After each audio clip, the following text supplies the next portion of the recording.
आज की खुसूसी बातचीत करने के लिए हमारे साथ मौजूद हैं HR रहमान जी, जो कि ग्लोबल ह्यूमन राइट ट्रस्ट के फाउंडर मेंबर हैं। इनसे बातचीत करेंगे और जानने की कोशिश करेंगे जिस तरह से अगर इनकी बात करें तो जम्मू कश्मीर में एक प्रोजेक्ट इन्होंने लॉन्च किया है जो कि ई बेस्ड प्रोजेक्ट है। ई बेस्ड इलेक्ट्रॉनिक बेस्ड जो प्रोजेक्ट है जम्मू कश्मीर में इन्होंने लॉन्च किया है। और आपको बता दें कि जिस तरह से ये प्रोजेक्ट जो हमारे घरों में जितने भी इलेक्ट्रॉनिक चीज़ें हैं, गैजेट्स हैं, आपको बता दें रेफ्रिजरेटर्स हो, फैंस हो, कूलर्स हो, जिस तरह से वो ख़राब हो जाते हैं और हम ना कबाड़ियों को बेच देते हैं, उनको हमारी वैल्यू नहीं मिल पाती। लेकिन इनका ये कहना है कि आपने पूछा इलेक्ट्रॉनिक वेस्ट मैनेजमेंट ये है क्या सर, हमारे दर्शकों को नहीं पता है, पूरी जानकारी दें।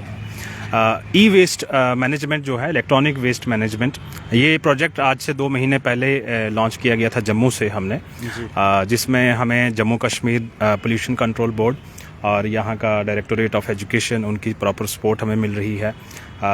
उसके बाद साहस ज़ीरो वेस्ट जो बेंगलोर बेस्ड कंपनी है जो इस प्रोजेक्ट को स्पॉन्सर कर रही है और ग्लोबल ह्यूमन राइट्स इस पे अवेयरनेस पार्ट कर रही है। जैसा आपने सवाल किया कि किस तरीके से हम लोग इलेक्ट्रॉनिक वेस्ट होता क्या है, इलेक्ट्रॉनिक वेस्ट जितने भी हम घरों के अंदर आज के वक्त के अंदर सारी चीज़ें जो हैं वो इलेक्ट्रॉनिक्स यूज़ करते हैं। जैसे कि आपका रेफ्रिजरेटर है, आपका राइस कुकर है, आपका मोबाइल फ़ोन है, आपका माइक है, आपका घर के अंदर ओवन है, आपका वॉशिंग मशीन है, जितने भी इलेक्ट्रॉनिक्स गैजेट्स हैं वो हम जब यूज़ करते हैं तो कुछ वक्त के बाद वो चीज़ें ख़राब हो जाती हैं। और ख़राब होने के बाद हम लोग उन चीज़ों को या तो अपने किसी स्टोर रूम में रख देते हैं या फिर हम अब किसी कबाड़ी को दे देते हैं। उससे नुकसान ये है कि हिंदुस्तान एक ऐसा देश है जो सबसे ज़्यादा आज की डेट में इलेक्ट्रॉनिक वेस्ट जो है वो जनरेट कर रहा है। 2 मिलियन मेट्रिक टन जो है वो इलेक्ट्रॉनिक वेस्ट जो है वो जनरेट हो रहा है हमारे हिंदुस्तान से। लेकिन उसका जो प्रॉपर डिसमेंटलिंग है, जो प्रॉपर डिस्पोज ऑफ है, वो सिर्फ 17% हो रहा है। मान के चलें कि 80% जो प्रोडक्ट्स हैं, जो गैजेट्स हैं, वो इसी तरह से रोड के साइड पे नालियों में या लोग अपने घरों की जो साइड पे छोटी छोटी नालियाँ होती हैं वहाँ फेंक देते हैं। उससे नुकसान ये है कि इसके अंदर कुछ केमिकली बेस्ड गैजेट्स होते हैं जो यूज़ होते हैं। मैं 2-3 एग्जांपल्स बताऊंगा उसकी। एक इटाई बीमारी जो है वो जापान के अंदर 1960s में आई थी। उसका मेन वजह ये था कि जो एलिमेंट्स इसके अंदर यूज़ होते हैं और जो इसके अंदर केमिकल यूज़ होता है, जैसे मरकरी है, कैडमियम है, और इस तरह के जो एलिमेंट्स हैं वो हमारे इलेक्ट्रॉनिक गैजेट्स के अंदर यूज़ होते हैं। तो जब हम इसको रोड के साइड पे फेंक देते हैं या घर के किसी बाहर आंगन में फेंक देते हैं तो ये चीज़ें हमारे ऑर्गेनिज्म, हमारे इन्वायरमेंट में जो है वो कंटामिनेट होती हैं, जिसकी वजह से हम हवा के ज़रिए उसको अपने सांस, हमारे फेफड़ों तक जाता है। पानी के अंदर वो चीज़ चली जाती है। हाँ, जो पानी हम पीते हैं वो पोल्यूट हो जाता है, हमारी मिट्टी के अंदर चला जाता है, हमारी मिट्टी जो है वो पोल्यूट हो जाती है।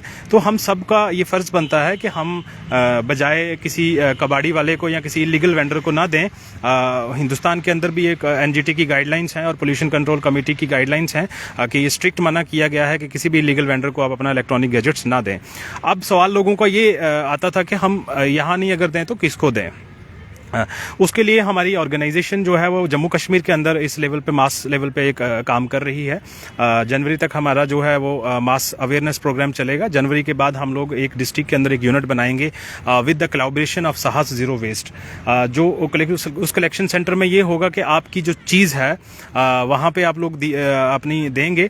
एक टोल फ्री नंबर के ज़रिए आप लोग हमसे रब्ता करेंगे। जो सोशल मीडियाज़ पे और जहाँ भी हम लोग जा रहे हैं वहाँ अपना पोस्टर दे रहे हैं, उस पोस्टर पर हमारा टोल फ्री नंबर है, आप वहाँ आकर के रब्ता कर सकते हैं। सर, हम आपसे ये जानने की कोशिश करेंगे, जिस तरह से लोगों के दिलों में ये ख्याल होता है कि हमारे घरों में जिस तरह से कबाड़ी आते हैं हम उनको चीज़ें दे देते हैं लेकिन उनकी जो वैल्यू है वो नहीं मिलती है। अब लोगों के दिल में ये भी ख्याल, दिमाग में ख्याल आता होगा कि किस तरह से आप उनको वैल्यू दे पाएंगे।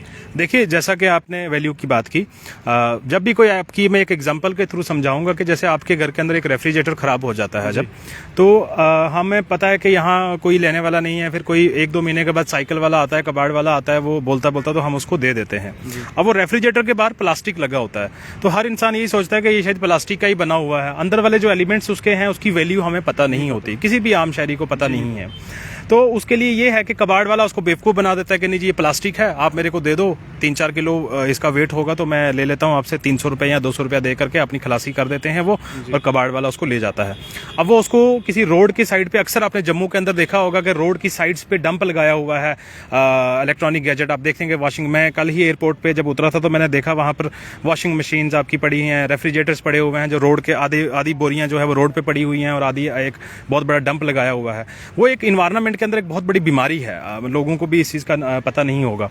तो जब एक रेफ्रिजरेटर का मान लो एक पार्ट खराब हो जाता है तो हम उसको कबाड़ी वाले को दे देते हैं। लेकिन उन लोगों को पता नहीं होता ना, तो वो तो अपना जो है वो किलो के हिसाब से लेते हैं, वो प्लास्टिक की कीमत उनको देते होंगे ना, जो मेन उनकी जो इक्विपमेंट होते हैं उनकी वो वैल्यू नहीं दे पाते। उनको बोलते हैं कि ये प्लास्टिक है, इस वैल्यू पे हमें दे दो। राइट।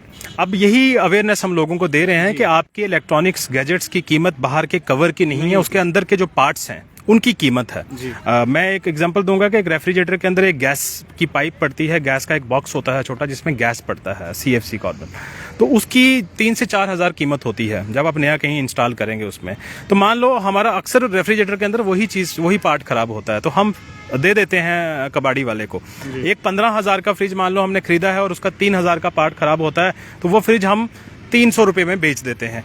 अब आप अगर हमसे रब्ता करेंगे, हमारे टोल फ्री नंबर पे कॉल करेंगे, हमारी टीम आपके गैजेट्स को आकर के चेक करेगी, क्योंकि एक अथोराइज्ड वेंडर्स होंगे, वो अथोराइज्ड डीलर होंगे, वो चेक करेंगे आपके गैजेट को, वो कहेंगे सर आपके गैजेट पे 3,000 रुपया लगता है, हम आपके इसको ठीक कर देंगे, अगर आप चाहते हैं तो हम ठीक कर दें। वो कहेंगे नहीं जी हमें भी रिपेयर कर सकते हैं। बिल्कुल कर सकते हैं।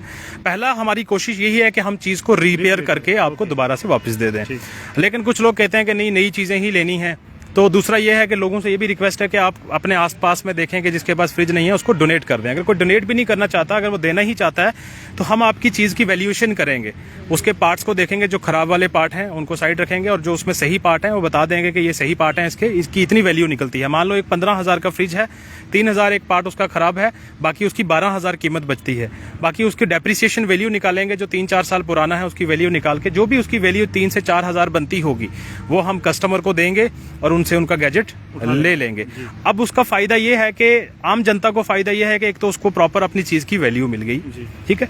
दूसरा ये है कि वो अब रोडों के साइड पे लेकर के डंप नहीं होगा जिस तरह से कबाड़ी लोग करते हैं। अब वो प्रॉपर एक रिसाइकलिंग सेंटर में जाएगा, वहां उसको वो पार्ट डाल करके दोबारा से रिफर्बिश्ड कंडीशन में हम लोग मार्केट में ले आएंगे। आपने देखा होगा जम्मू के अंदर आजकल मोबाइल फोन्स हैं वो भी रिफर्बिश्ड कंडीशन में आ गए हैं। इसी तरीके से जितने भी इलेक्ट्रॉनिक गैजेट्स हैं, हमारी पहली कोशिश ये है कि उसको रिफर्बिश्ड किया जाए, और अगर वो चीज़ नहीं रिफर्बिश्ड होती है तो उसको रिसाइकलिंग में डाल करके प्रॉपर डिसमेंटल किया जाएगा। सर ये जो आपने मुहिम जो छेड़ के रखी है सर, किन किन डिस्ट्रिक्ट्स में, जम्मू कश्मीर में या जम्मू कश्मीर के अलावा बाहर भी है? अभी जो GHRT है वो जम्मू कश्मीर के सारे डिस्ट्रिक्ट्स के अंदर काम कर रही है। हमारी टीम्स अलग अलग डिस्ट्रिक्ट्स के अंदर, आप हमारे पेज चेकआउट करें कि हमारी डेली की एक्टिविटीज़ किसी न किसी, आज हम लोग जम्मू बिश्ना के अंदर थे जहां हमने 4 से 5 स्कूल किए हैं। एक टीम हमारी कश्मीर के अंदर है जो बारामूला पुलवामा के अंदर जो है विजिट कर रही है मीनवाइल। तो इसी तरीके से हमारे 18 डिस्ट्रिक्ट। कितना समय हो गया इसको मुहिम को चलाते हुए? हमें 2 से 2.5 महीने जो है वो हो चुके हैं। आपसे जानने की कोशिश, कितना आउटपुट आया लोगों की तरफ? बहुत अच्छा रिस्पांस है लोगों का, और ये एक ऐसी मुहिम थी जो आज तक किसी भी ऑर्गेनाइजेशन, किसी भी कंपनी ने किसी भी नहीं की है। तो लोग बहुत खुश हैं कि ये पहली बार आप लोगों ने ये मुहिम छेड़ी है। हम बहुत खुश हैं इससे। हमें पता नहीं था कि ई वेस्ट क्या होता है। वो लोग जो आप तक पहुंचने की कोशिश करेंगे, क्या आपकी कोई साइट, सोशल मीडिया प्लेटफॉर्म पे कुछ है या कॉन्टैक्ट नंबर? हमारे पेजेस हैं, आप कभी भी गूगल करेंगे, जब GHRT इंडिया लिखेंगे फेसबुक या ट्विटर पे आपको हम दिख जाएंगे। हमारी डेली की एक्टिविटीज वहाँ अपडेट हो रही हैं। जितनी चीजें मैंने आपसे बोली हैं उससे ज्यादा की एक्टिविटीज जो हैं वो डेली अपडेट्स होती रहती हैं। हमारी वेबसाइट है www.ghrtinternational.org, उस पर भी आप विजिट कर सकते हैं। और आप लोगों की हमें सपोर्ट भी चाहिए कि ज्यादा से ज्यादा इस मैसेज को फैलाया जाए, ताकि आम लोगों में ये जानकारी जाए कि हमने जो अपना ई वेस्ट है, इलेक्ट्रॉनिक गैजेट्स हैं, वो कबाड़ वाले को नहीं देने हैं। हमने अपने पोस्टर्स हर जगह दिए हैं। हमारी वेबसाइट्स पे आप आकर के हमारे कॉन्टैक्ट डिटेल ले सकते हैं। आपकी टीम वहाँ पहुंचेगी? अगर गाँव देहात की बात करें तो वहाँ तक पहुंचेगी? बिल्कुल, हमारी कोशिश रहेगी कि हम हर जगह पहुंचे। फिर भी एक कोशिश जारी है हमारी, हर डिस्ट्रिक्ट के अंदर हम लोग एक यूनिट बनाएंगे और फिर मैनेजमेंट के जरिए, कोऑर्डिनेशन के जरिए आपका कोई सेंटर रहता है अगर एक प्रॉपर प्लेस पे? बिल्कुल, हर डिस्ट्रिक्ट के अंदर एक सेंटर रहेगा, कलेक्शन सेंटर रहेगा, जहां पे लोग आकर के भी दे सकते हैं। और हमारी टीम अगर बल्क में आपके पास है, मान लो कुछ बल्क कंज्यूमर्स हैं, अगर उनके पास ज्यादा इलेक्ट्रॉनिक वेस्ट है, मान लो एक छोटा सा पार्ट है, तो हमें 100 किलोमीटर जाकर के वो लाना पड़े तो वो थोड़ा सा मुश्किल हो जाएगा। वो आप खुद आकर के भी हमारे सेंटर में दे सकते हैं।